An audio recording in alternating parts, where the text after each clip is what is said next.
If video killed the radio star, how has VR not killed the flat screen?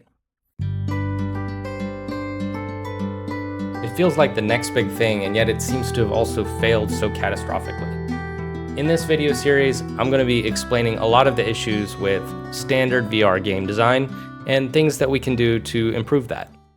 Think about the things that you love doing the most. If those things made you feel sick or nauseous, you'd probably not want to do them anymore. And it's the same with VR. For those of us who are sensitive to motion sickness, VR is kind of a non-starter. Well, not only can I explain the problem, but I can provide a new solution that every other VR game designer appears to be overlooking. Okay, first let's describe the problem.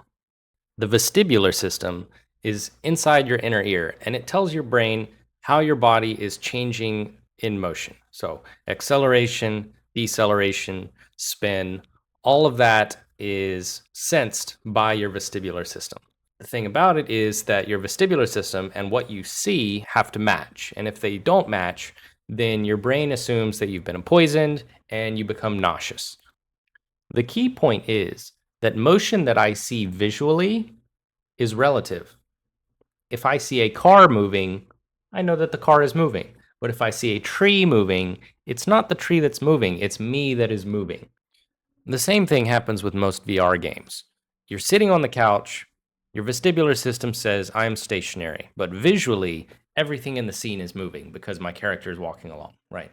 But since it's everything that's moving, it's much easier for my brain to infer that I'm moving instead of everything else, even stationary objects such as cars and trees and the ground and things like that. That causes a discrepancy. It first of all feels really weird, but also makes you nauseous. And this is a well-known phenomenon, and that's why most VR game designers, they come up with band-aids for this problem. Let me describe 4 of the main band-aids that some VR game designers use to mitigate this problem. 1.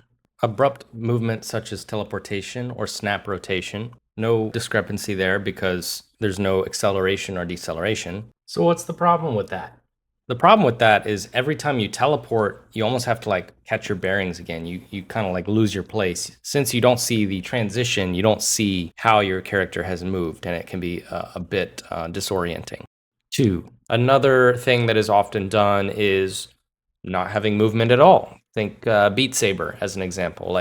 You don't move around in Beat Saber, you're just standing there, right?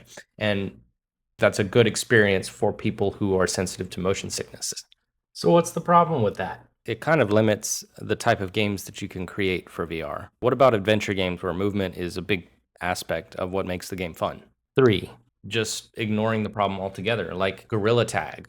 In Gorilla Tag, there's a lot of movement, and nothing is really done to soothe your vestibular system. It's just like the players will get used to the feeling. 4. Another thing that some games will do when there's a lot of acceleration or deceleration, the peripherals of the screen will darken to somewhat reduce the sensation of visual motion. And that does help a little bit, but it is somewhat of a band-aid. Some of these techniques do help with the problem, but it does leave some people like myself wondering, is this really the best that we can do? Isn't there anything else? I've come up with a few options of my own. I've never seen any VR games really use these to their full potential, which is why, in addition to creating this YouTube series, I'm also working on a Unity game to test out these concepts myself. My game is called HoloQuest, and to hear more about it, follow the link here on the screen. Let me describe the 3 techniques my game uses to mitigate motion sickness in a new, unique way. 1. Scale the scene down. If the camera moves 1 inch, that would be 1/12 the amount of motion sickness as if the camera moved 1 foot. So if you scale the entire scene down, your character in the game can be running at full speed, but to the player's perspective, he's only gliding very slowly across the screen. So scale the scene down is a good way to reduce motion sickness. 2. In order for me to describe this next technique, I first have to ask a rhetorical question. Why does this not happen with flat screen games anyway? There's a lot of movement in some first-person shooter games. You can be swiveling all over the place, moving around, and yet players don't report feeling sick. Well, the answer is that there's a lot of stationary anchors within the player's view. the table, the monitor, the TV, the keyboard, their own hands, the controller, whatever it is, all of that agrees with the vestibular system. So it's very easy for your brain to say, oh yeah, I'm not moving. And then there's no illness associated with playing a flat screen game. Which begs the question, why can't we just add stationary anchors to VR games? And that is essentially what my second point is. Augmented reality. Allow the room that the player is within to be seen at the same time as the VR experience. And there's several ways you could achieve this effect in a VR experience. One is a portal into the VR world. So most of your viewport is going to be your bedroom or wherever you're playing it, but then you have a single window into the VR experience. And then anything within that window can be moving around however you like. But since you have the anchor of the room that you're sitting in not moving around, you will no longer feel nauseous. Another example, which is what my game, HoloQuest, is focused on, is a holographic display that you can position, say, on your coffee table. I find that idea very compelling. As an example of this effect in action, watch this video. As I spin around, it kind of looks like my camera, my face, is spinning around the scene.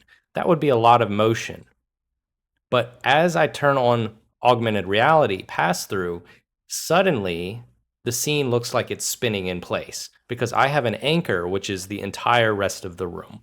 And that is fundamentally the concept that I'm describing here. Change the anchor and you change the perception of motion. 3, other stationary objects. For example, your hands or controllers. If the whole scene is moving around, but your hands are stationary, that's something that your brain can anchor onto. Another thing that my game is focused on is having a very bouncy physical menu system that is attached to your left hand, but then the movement of the game does not affect that very physical menu, which allows your brain to say, oh, okay, well, I guess I'm actually not moving. And so that can help with the motion sickness. Another idea that you could utilize is maybe an overlay of like a grid that doesn't move. So even as you're moving about your game, there's kind of an overlaid grid that tells your brain, I'm actually not moving. And that can help with the motion sickness. So there you go. There's 3 techniques that you can use to improve the motion sickness aspect of VR games. This is the first video in a series of videos about how we can improve the VR user experience for players, because I feel like that's an area that is very lacking. Give me a like and a comment. If you like this video, subscribe to catch the upcoming videos that I'm going to be creating about other ways that we can improve the VR user experience. I'll catch you in the next one. Bye.